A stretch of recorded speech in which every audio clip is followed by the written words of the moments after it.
The newscounter.s-এ আপনাদের আরও একবার স্বাগত। আমার একটা জিনিস মনে হচ্ছে, যেটা আপনাদের সঙ্গেও শেয়ার করা জরুরি মনে হলো।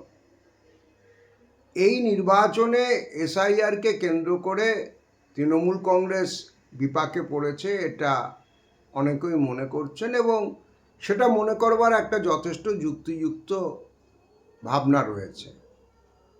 আপনারা হয়তো আজকে আনন্দবাজার অনেকে খেয়াল করেছেন, আমাদের সর্বাধিক প্রচারিত যে বাংলা দৈনিক, তার লিড স্টোরি হচ্ছে 60টা আসনকেই কার্যত তারা এপিসেন্টার হিসেবে চিহ্নিত করছেন, এবং আনন্দবাজার যেটা বলেছেন যে এই 60টা আসনে কার্যত ব্যবধান যেটা রয়েছে গত লোকসভা নির্বাচনের নিরীক্ষে 10,000 থেকে 15,000-এর মধ্যে।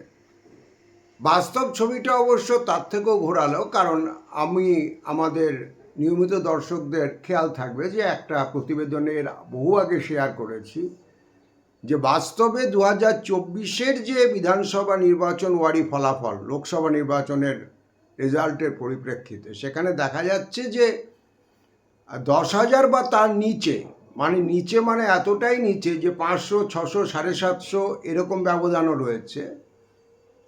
তৃণমূল কংগ্রেস এগিয়ে রয়েছে, বা বিজেপির সঙ্গে তৃণমূল কংগ্রেসের ব্যবধান, বিজেপি পিছিয়ে রয়েছে মাত্র 10,000 বা তার কম ভোটে, অর্থাৎ 10 থেকে 15 নয়, ছবিটা আরও বিপজ্জনক। 50টা আসনে এরকম একটা জায়গা রয়েছে। তবে পাশাপাশি এটাও সত্যি কথা যে বিজেপি যে 90টা আসনে এগিয়ে রয়েছে 2024-এর লোকসভা নির্বাচনের ফলাফলে, সেখানেও বহু আসন রয়েছে যেখানে 10,000 বা তার কমের ফলাফল।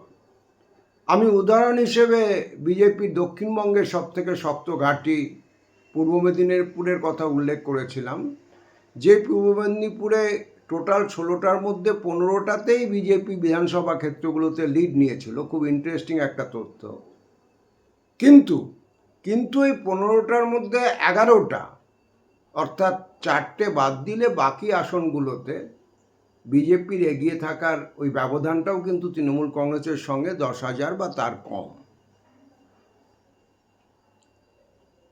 কিন্তু এ ব্যাপারে কোনো সন্দেহ নেই যে এসআইআরের যে বিপুল পরিমাণ ভোটার কাটা গেছে, 2 দফায় কাটা গেছে। আপনারা ইতিমধ্যে সকলেই জেনে গেছেন যে প্রথম দফায় 60 লক্ষ ভোটার বাদ গেছেন যারা ডিলিটেড সরাসরি, এবং এইটা নিয়ে বিতর্কটা কম, কারণ এই 60 লক্ষের মধ্যে একটা বড় অংশ সত্যি মৃত বা স্থায়ীভাবে স্থানান্তরিত।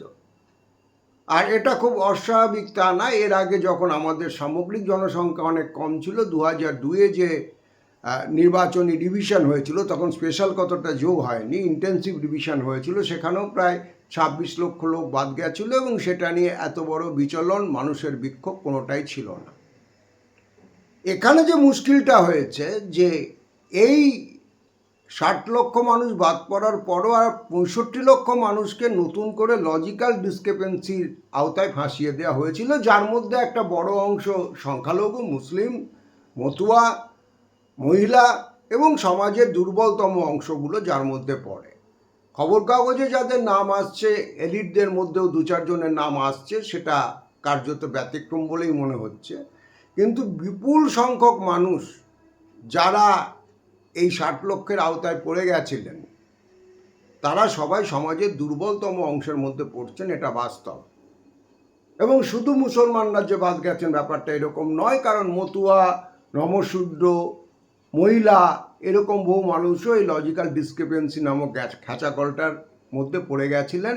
সুপ্রিম কোর্ট যা হিসেব দিচ্ছে যে শেষ পর্যন্ত এই 60 লক্ষ প্রায় পুরোটাই এডুকেশনের যে প্রসেস জুডিশিয়াল তত্ত্বাবধানে হচ্ছিল, সেটা শেষ হয়ে এসছে, এবং তাতে মোটামুটি ওরা যা হিসেব পাচ্ছেন 26 লক্ষ লোক এর পরেও বাদ যাচ্ছেন।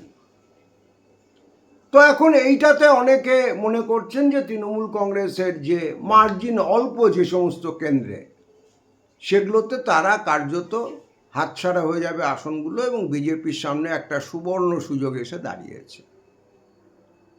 কিন্তু আমি জানি না কোন অঙ্কেটা তারা বলছেন যে বিজেপিরও কিন্তু যে সমস্ত অংশ এগিয়ে থাকা, এবং বিজেপির ভোটাররাও যে একদমই বাদ পড়ল না, বিশেষ করে মতুয়া বেল্টে, এটা কিন্তু এখনই বলা যাচ্ছে না।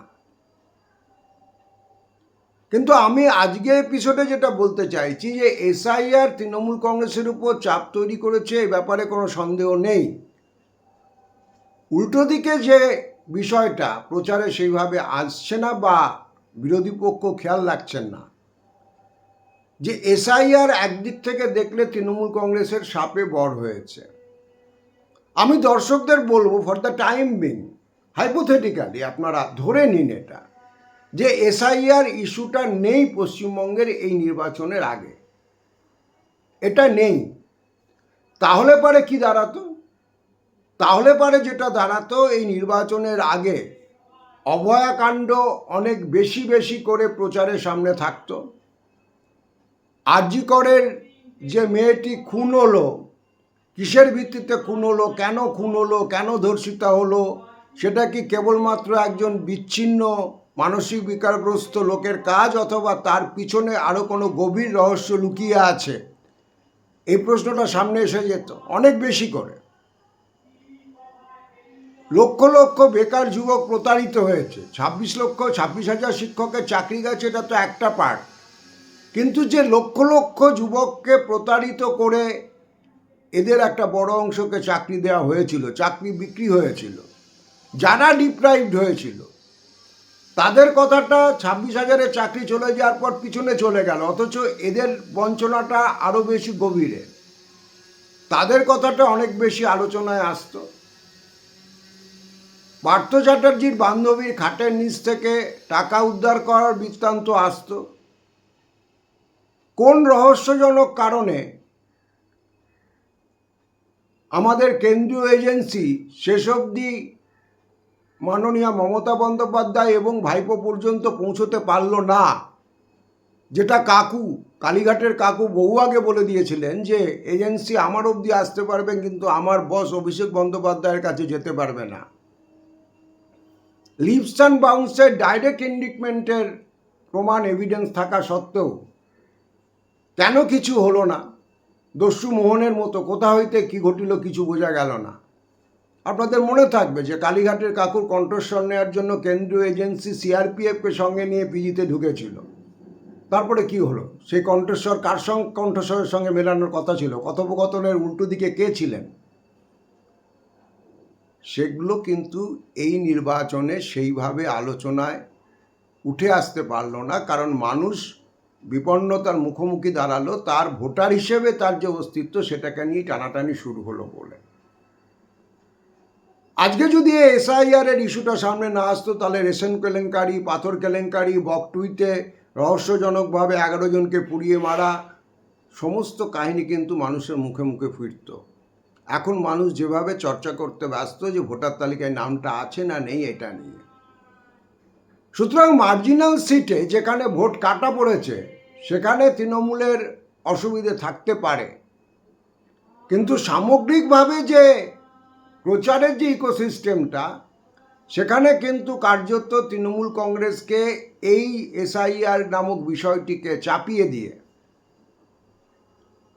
এটা কিন্তু তৃণমূল কংগ্রেসকে বেল আউট করার একটা ব্যবস্থা হয়েছে কিনা সেটাও একটা সন্দেহ থেকে যাচ্ছে।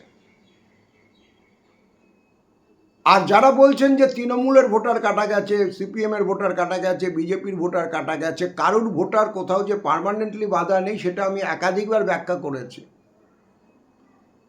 সাগরদিঘিতে আপনারা দেখেছেন যে কংগ্রেস 1 বছর আগে হওয়া বিধানসভা নির্বাচন, উপনির্বাচন হচ্ছে, 3 নম্বর পজিশন থেকে 80,000 ভোট বাড়িয়ে 30,000 ভোটে জিতছে। যে সিপিএম বিধানসভা নির্বাচন অরিজিনাল ভার্সন যখন হচ্ছে 2021, সেখানে মাত্র 10,000 ভোট পাচ্ছে শান্তিপুর বিধানসভা কেন্দ্রে। উপনির্বাচনে সেই সিপিএম ভোট পাচ্ছে 40,000, বিজেপির ভোট 80,000 থেকে 40,000-এ নেমে আসছে। সুতরাং ভোটারদের নির্দিষ্টভাবে সম্পত্তি মনে করা, এটা রাজনৈতিক দলগুলোর একটা সংস্কার হতে পারে, কিন্তু গত কয়েক বছরের আপনারা যদি ভোটার ট্রেন্ড খেয়াল করেন, 21, 23, 24, আপনারা দেখবেন এখানে একটা ভোলাটাইল মোবিলিটি রয়েছে, লয়ালিটি খুব ঘন ঘন সুইচ হয়েছে। কোচবিহারের ক্ষেত্রে দেখুন, বিধানসভাতে বিজেপি একচেটিয়া জিতেছে, লোকসভা নির্বাচনে কি দাঁড়ালো? 7টা বিধানসভার মধ্যে 5টা বিধানসভা তৃণমূল লিড নিল, যেটা আসন বিজেপির হাতছাড়া হয়ে গেল কোচবিহারে। কিন্তু তৃণমূল কংগ্রেসের লাভ যেটা হয়েছে যে তাদেরকে এই যে ইস্যুগুলোর বর্ষামুখ, গত কয়েক বছরের অপকীর্তির যে দায়ভার তাদেরকে বহন করতে হতো, সরাসরি প্রশ্নবিদ্ধ হতে হতো, সেটা অনেকটাই ডাইলিউটেড হয়ে গেছে এসআইআরের উপর এসে যাওয়াতে।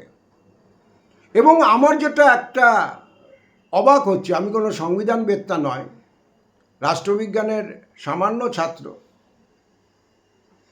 আমাদের এখানে এই যে এসআইআর চলছে এটা নির্বাচনের আগে কমপ্লিট করা যাচ্ছে না, এটা সুপ্রিম কোর্টও মোটামুটি মেনে নিয়েছেন। আর বাস্তবে 19 জন বিচারক, তাদেরকে দিয়ে 26 লক্ষ মানুষের ফয়সলা করা একটা অবাস্তব প্রপোজিশন। এবং এখন অবধি যা অবস্থা, তাতেই 26 লক্ষের মধ্যে প্রায় 26 লক্ষ মানুষই তারা কিন্তু আবেদন জানাবেন, যেটা ওই প্রথম দফায় যে 60 লক্ষ মানুষ বাদ গেছিল সেক্ষেত্রে হয়নি। এখন যেটা বিষয়, আমি যে কথাটা বলছিলাম যে আমাদের ভারতীয় জনপ্রতিনিধিত্ব আইন, যার উপর দাঁড়িয়ে নির্বাচন কমিশনে চলার কথা, সেখানে পরিষ্কার বলা আছে যদি ভোটার তালিকার সংশোধনের কাজ নির্বাচনের আগে শেষ করা সম্ভব না হয় পুরোপুরি, তাহলে ইলেকশন কমিশনের হাতে ডিসক্রিশন রয়েছে, তার পাওয়ার রয়েছে, ইচ্ছে করলে সে আগের নির্বাচনের যে ভোটার তালিকা রয়েছে তার উপর দাঁড়িয়ে ভোট করতে পারে। এবং এ ব্যাপারে কোনো সন্দেহ নেই যে ভোটার তালিকা স্বচ্ছতার সঙ্গে সংশোধন করবার দায়িত্ব ইলেকশন কমিশনের ছিল। ইলেকশন কমিশন ফেল করেছে, সে তার দায়িত্ব যথাযথভাবে পালন করতে পারেনি। সুপ্রিম কোর্টের বিচারপতিরা পর্যন্ত বলতে বাধ্য হচ্ছেন যে এই লজিক্যাল ডিসক্রিপেন্সিতে এমন এমন ক্রাইটেরিয়া বা ক্রাইটেরিয়ন জুড়ে দেওয়া হয়েছে যেগুলো বিরক্তিকর, যুক্তিযুক্ত নয় এবং অস্বচ্ছ।